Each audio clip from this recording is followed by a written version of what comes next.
Good morning and welcome. I have some amazing stuff for you today. I'm really excited about sharing this stuff because it is boggling my mind in a good way, and I'm hoping it boggles yours as well. So let me grab a drink here. Should have done that before I went live.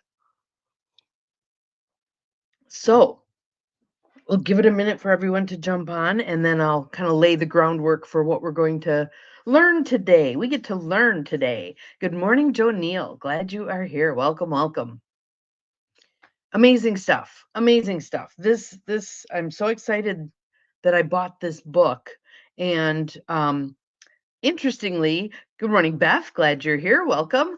I was going to um talk about the book today, and then of course totally forgot about it until I read my card. Grand Rapids. I have never been to Grand Rapids. One of these years I'll get there. Welcome to whomever else is here. Glad you're here. Sometimes the names don't translate from the platform onto the list of folks who are here, but that is okay. Glad you're here. I hope this piques your curiosity the way it did mine. I've got a built-in kind of researcher who really loves this kind of stuff. Good morning, Mel. Glad you're here. Welcome, welcome. Yes, we'll gather our practical rebels here, and then I will not only share the card for today, which is what tripped off my memory of, oh yeah, I wanted to talk about that book.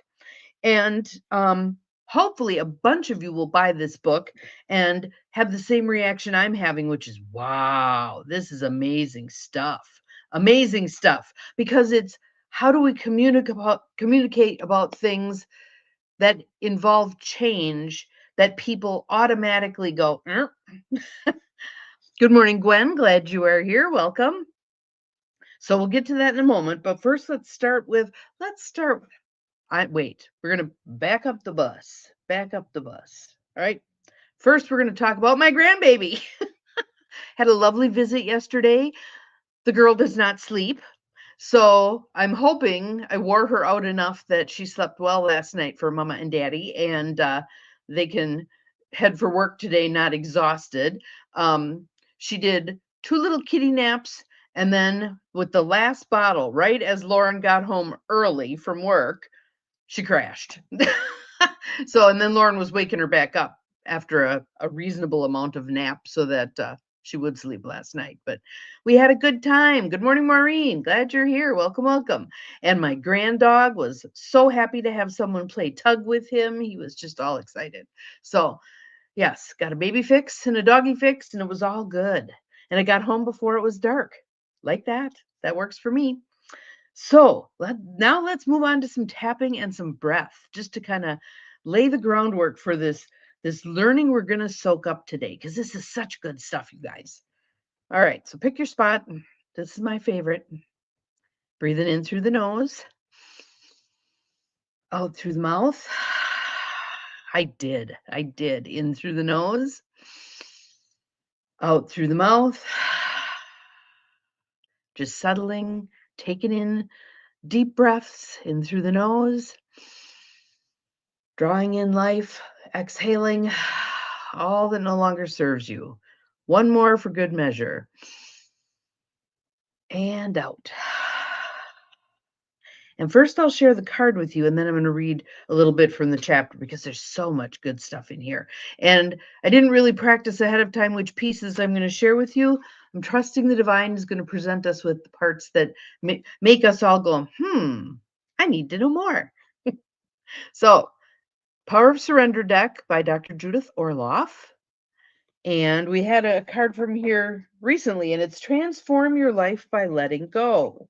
So let me mark this page because that's where I want to go. Surrender your fear of change. Anybody? Anybody? Well, we'll get to the book in a moment. Yep. It's called Switch, but we'll get there. Yep. Surrender your fear of change. And it says, breath, let it go. The universe is reminding you that you are cared for always. Whether you're afraid of a change in your job, your health, or a relationship, or if you fear aging or death, repeat the affirmation, I have faith that all is well. Say it with me, folks. I have faith that all is well. Even when it looks like an utter shit show, I have faith that all is well. That all is well. Okay? So, the book. Switch. Subtitle is How to Change Things When Change is Hard. And it's by Chip Heath and Dan Heath. And what I love about this book is, again, it speaks to me in the, thank you, Gwen, I appreciate that. It speaks to me in the way that I learn best with stories. We did storytelling, right? And my blog post on storytelling is up now. I've got a corollary one coming, but so I think what I want to do is start with a story so you can get the idea of how this thing is working, and then talk about what they're basically sharing with us. So here's the story. John Stegner believed the company he worked for, a large manufacturer, was wasting vast sums of money. I thought we had an opportunity to drive down purchasing costs not by 2%, but by something on the order of $1 billion over the next 5 years. So this is one company, right? Said Stegner, who is quoted in John Cotter and Dan Cohen's essential book, The Heart of Change. To reap these savings, a big process shift would be required. And for that shift to occur, Stegner knew that he had to convince his bosses. How many of us have had the experience where we can see so clearly that something is amiss, and a simple little change would make it so much better, and you run into the, well, we've never done it like that. We've always done it this way, people. Yep, and they're usually the ones who call the shots, right? So let's see what he does that is masterful at getting them to go, oh, we've got to fix this. He knew he had to convince his bosses. He also knew that they'd never embrace such a huge shift unless they believed in the opportunity. And for the most part, they didn't. Seeking a compelling example of the company's poor purchasing habits, Stegner assigned a summer student intern to investigate a single item: work gloves, which workers in most of the company's factories wore. The student embarked on a mission to identify all of the types of gloves used in all of the company's factories and then trace them back to what the company was paying for them. This intrepid intern soon reported that the factories were purchasing, you ready for this? 424 different kinds of gloves. Furthermore, they were using different glove suppliers, and they were all negotiating their own prices. The same pair of gloves that cost $5 at one factory cost $17 at another. At Stegner's request, the student collected a specimen of every one of the 424 different types of gloves and tagged each with the price paid. Then all the gloves were gathered up, brought to the boardroom, and piled on the conference table. I love this. I just love this.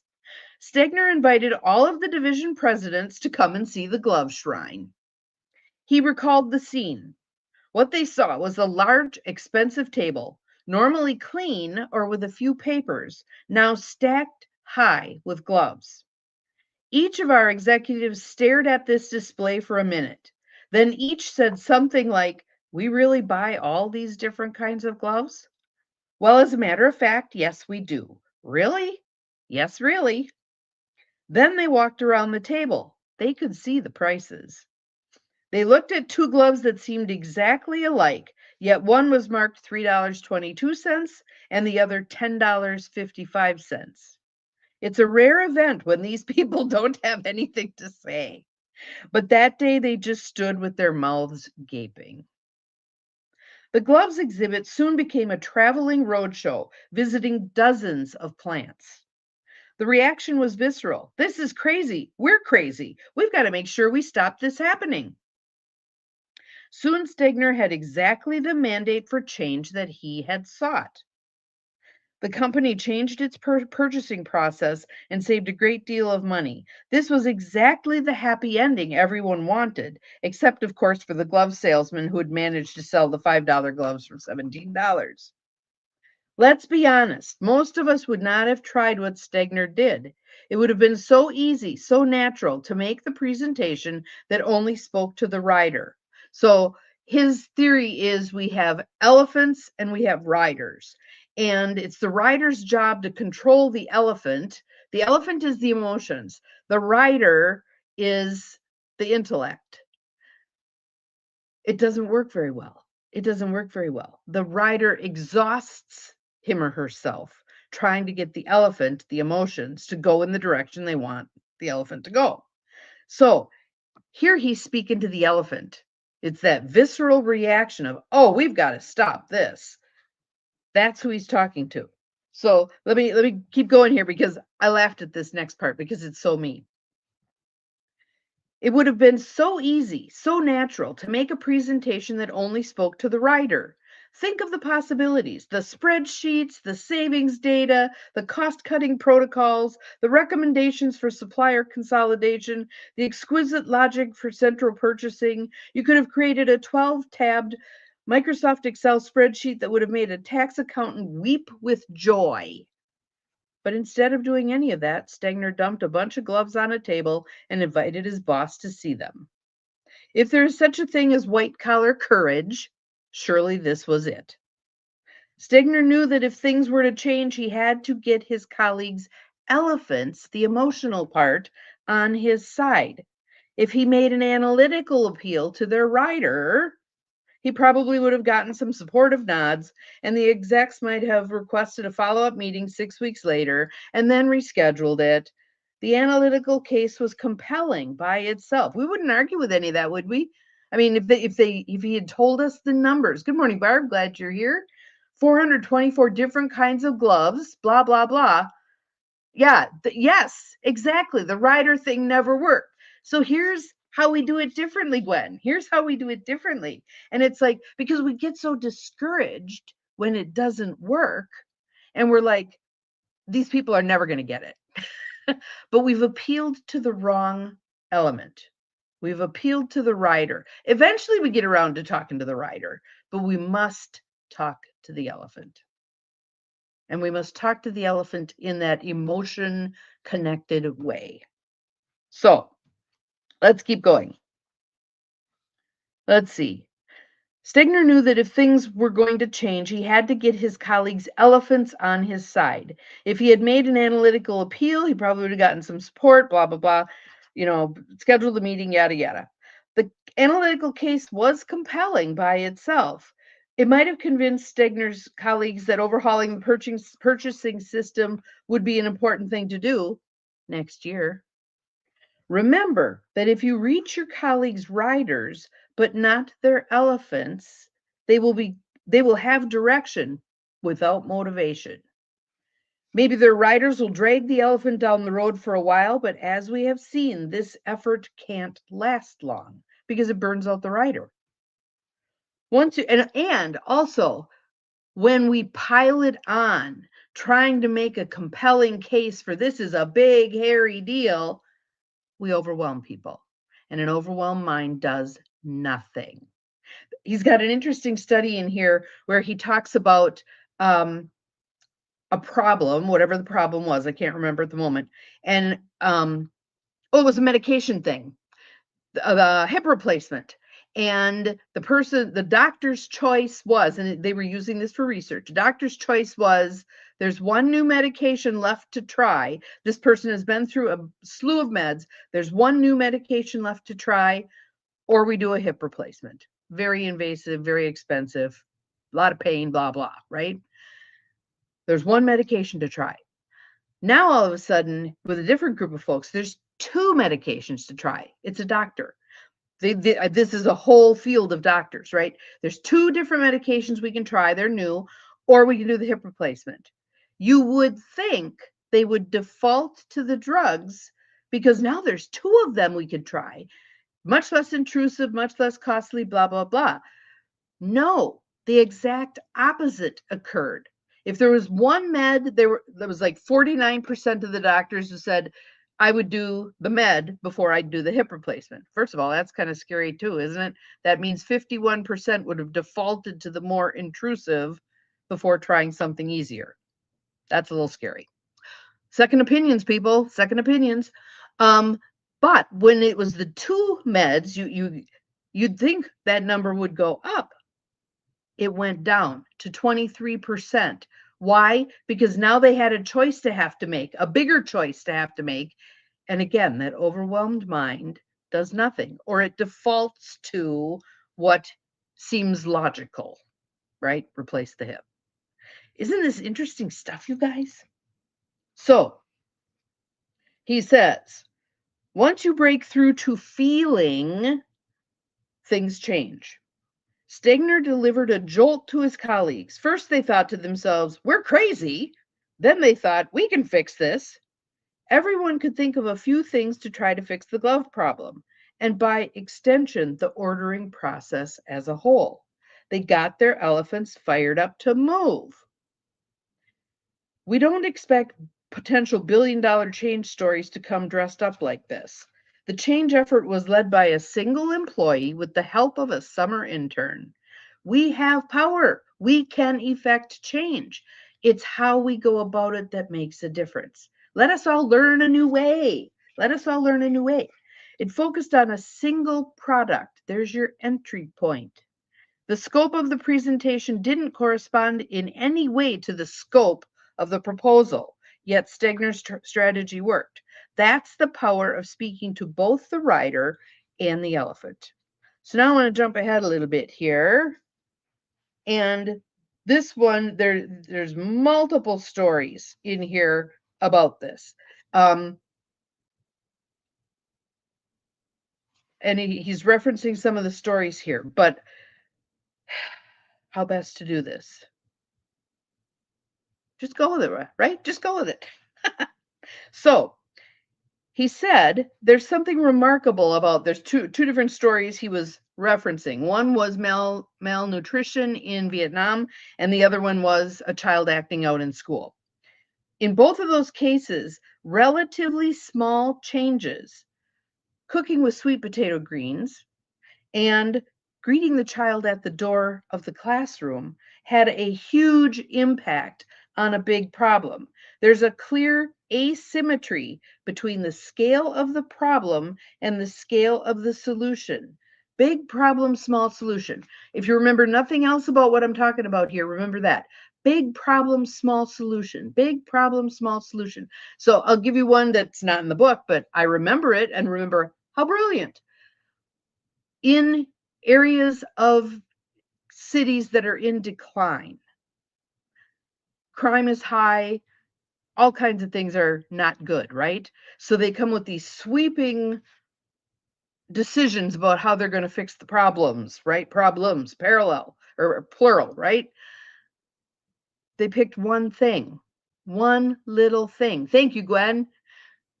If a window gets broken, fix it immediately. If a window gets broken, fix it immediately. It had a huge impact on this whole system. This whole system. This stuff is just amazing. We don't teach it. We don't know it. We have the thing of talking to the writer. Again, we go back to Albert Einstein, where the mind needs to be the faithful servant of the heart and soul. So the heart and soul says, we have a big problem, whatever it is. Look around, pick one out. There's a ton of them. And the mind says, let me come up with one way to speak to the heart and soul of everyone else and get them on board, a small thing, and the ripple effect begins to happen. So I'm hoping you're going, tell us more, tell us more. So the theme you will see again and again is that big problems are rarely solved with commensurately big solutions. I'm so looking forward to this because tomorrow I'm going to practice it. Tomorrow we're doing a family Zoom talking about the current situation. And the current situation is a big hot mess. What is the little thing? And I'm getting to the words right now. The question that I hope every single one of you who's watching me right now, and there are 8 of you watching me right now, put in the feed this particular sentence, because it is going to be our savior. It's going to be our saving grace. It's going to get us where we need to go. Okay. So let's see. Big problems are rarely solved with commensurately big solutions. Instead, they are most often solved by a sequence of small solutions, sometimes over weeks, perhaps over decades. And this asymmetry is why the writer's predilection for analysis can backfire so easily. When the writer analyzes a problem, he sees a solution that befits the scale of it. If the writer spots a hole, he wants to fill it. And if he's got a round hole with a 24-inch diameter, he's going to look for a 24-inch peg. But the mental model is wrong. For instance, in analyzing malnutrition in Vietnam, the experts had exhaustively analyzed all of the big systemic forces that were responsible for it. Lack of sanitation, poverty, ignorance, lack of water. No doubt they also concocted big systemic plans to address those forces. So here's the big solutions to this problem, malnutrition. Who's going to pay for it? Where are we going to, how are we going to deploy all the people we're going to need to blah, blah, all that. Yeah. But that was a fantasy. No one other than Sternen thought to ask, here's your statement, everybody please put it in the feed, what's working right now? What's working right now? So in that particular case, they looked at the mothers who had kids who were of normal weight, who were healthy. There were a handful of them. What were they doing? They were putting sweet potato greens in the kids' food. That's all they were doing. Not any of this other stuff. Thank you, Joniel. Thank you, Gwen. Put it in there. Yes. Thank you, Maureen. What's working right now? And we build on that. We build on that. So let's see here. In reviewing the situation with this kid in high school, the teachers and administrators whispered about all the things that were broken. Where's the focus? What's wrong? Not what's right. Broken home, learning disability, uncontrollable impulses. Any normal person analyzing this child's situation would have craved an intensive, complex solution to match the intensive, complex problem. But no one, other than the guidance counselor Murphy, thought to ask, what's working right now? So in that particular case, Counselor Murphy sat down with this child and said, what do you like about school? He picked out one class, Ms. Smith's class. Well, what's different about that? She's nice. Did he then go to the other teachers and say, yo, you got to be nicer to this kid? No. He said, tell me about nice. Tell me about nice. Well, she stands in the doorway and she greets me when I come in every morning. Blink, blink, blink.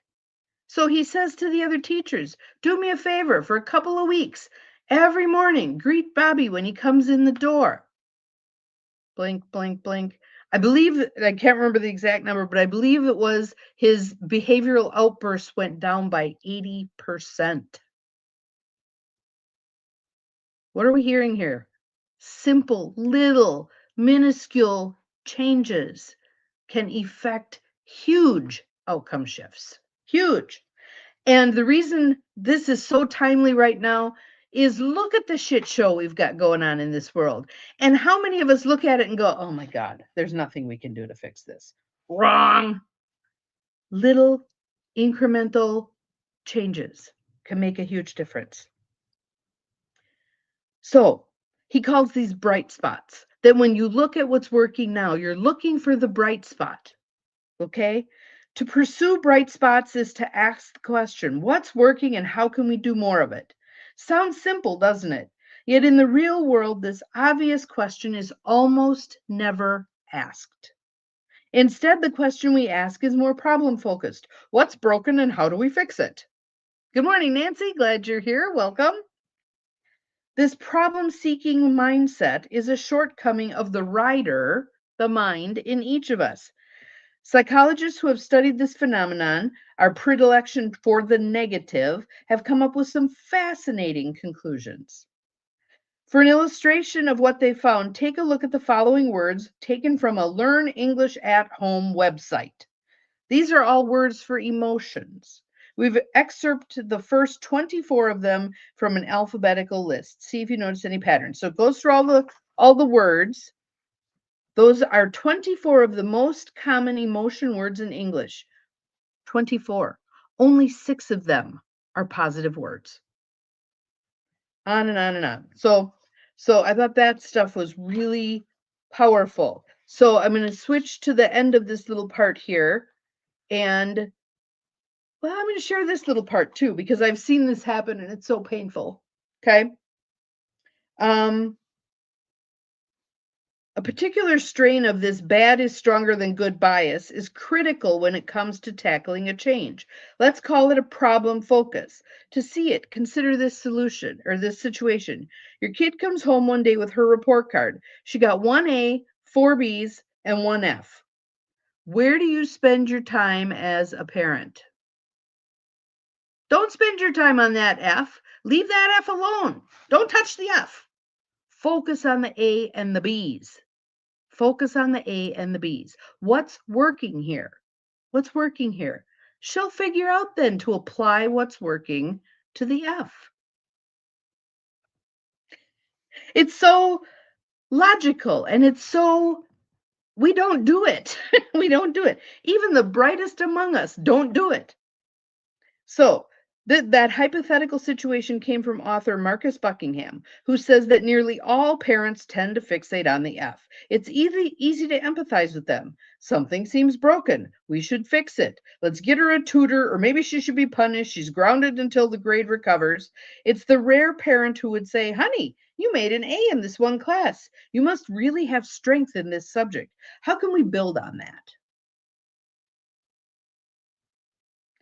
Buckingham has a fine series of books on making the most of your strengths rather than obsessing about your weaknesses.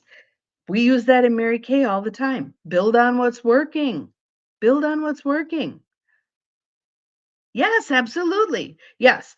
And we're not only trained to focus on the negative, our survival part of our brain leads us that direction. If we're scanning our horizon and we see the saber-toothed tiger, it has survival value. If we scan our horizon and we don't pick that out, we're dead. So there's reasons why our basal brain, our primitive brain, leads us that direction. We now, yes, have trained to that lower part of the brain. Let's start training to here. We already have this. It's working. It'll pick shit up. Train here. Train to the cortex, the wise part of your brain. Okay? It's a negativity bias, absolutely so. So let's see here. When the writer sees that things are going well, he doesn't think much about them. Think about how parents parent kids. Kids doing fine, kids doing fine, kids behaving, Parents ignore the kid. So then the kid acts up. What do you think you're doing? Kids want attention. If all they're going to get is negative attention, they're going to go for that. Start shifting gears. That's what I trained parents to do, was just start focusing on, oh, you're playing with your blocks. You're playing with your blocks. So nice. I like how you're playing with your blocks. You're picking up the blue block. And when the kid goes, Mom, respond. Yep. Note something positive. And then begin preempting the mom. Notice something positive before they have to call for your attention. Makes a huge difference. And when you're getting the negative behavior, ignoring it is a good way to go. Unless it's dangerous. But ignoring it and then focus on something positive. Why not? If he's jumping on the couch, ignoring that. And when he sits down because he's tired, I like how you're sitting on the couch. Would you like to read a book? You go over, you sit down, you read a book. Pay attention to the positive. Okay. So when things are going well, we mostly ignore them. But when things break, we snap to attention and start applying our problem solving. So when your kids are making A's and B's, you don't think much about their grades. But when they make a D or an F, you spring into action. It's weird when you think about it, isn't it? It's totally weird. Totally weird. So I think I'll stop there. Hopefully, it left you desiring more. They have a ton of books, but this one is Switch. And I think it's so helpful for us to begin to think from this different perspective. I'd love to have you have a conversation with someone today about, hey, I saw this thing this morning and they were talking about how we screw it up because we pay attention to what's broken and we don't pay attention to what's working. And if we paid attention to what was working, we could probably apply it to what's broken and get way further ahead. And little bitty incremental changes. We don't need to move the mountain. We just need to take a spoonful. Amazing stuff. Amazing stuff. So I yapped for 31 minutes already, but it's so exciting. This is so exciting. So tomorrow I'm going to have an opportunity to practice it. And I'm hoping that it makes a bit of a shift. We shall see. Have an awesome Saturday, you all. Yeah, we'll see you again. Oh, there's Abigail. Good morning, dear. Good morning. We're just about done, but I'll put the video up. Please watch it. It is so good. I think it's good. Yes. Thank you, Gwen. All right. Have an awesome Saturday. We'll see you again tomorrow. Remember, you're capable of far more than you think you are. Bye-bye.